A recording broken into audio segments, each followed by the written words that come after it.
5. It was raining the next morning when Rael came to his father's tent.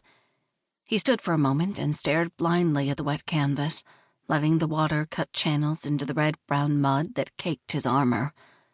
The lines etched into the pale skin about his mouth and the purple bruises beneath his eyes in which the green fires had all but died, bore eloquent testimony to the night's work. He had never looked less like his mother. The guard before the entrance saluted and stood aside, but Glenna, standing guard within the canvas walls, could not be so easily passed. She folded her arms on her chest and blocked the way. "The king finally sleeps.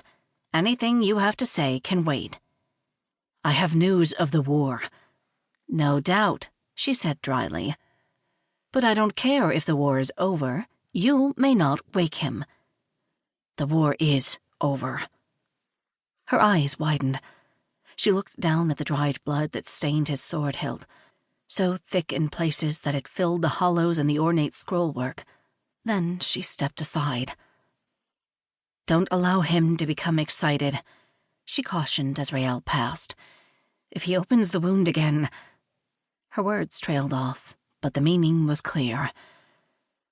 When Rayen had left his bed and reopened the wound, it had infected, swelling and putrefying. From a serious, although hardly fatal injury, it had grown to be dangerously life-threatening. Glenna, however, refused to admit defeat, draining, cleaning, cauterizing, and pouring potion after potion down the king's throat. 3 times she forced Lord Death away, and in the end, she won. The king lived. But under the scented smoke that eddied around the inner room, the smell of rot remained. "Less than a week," thought Rael, looking down at his father. How could he change so much in less than a week?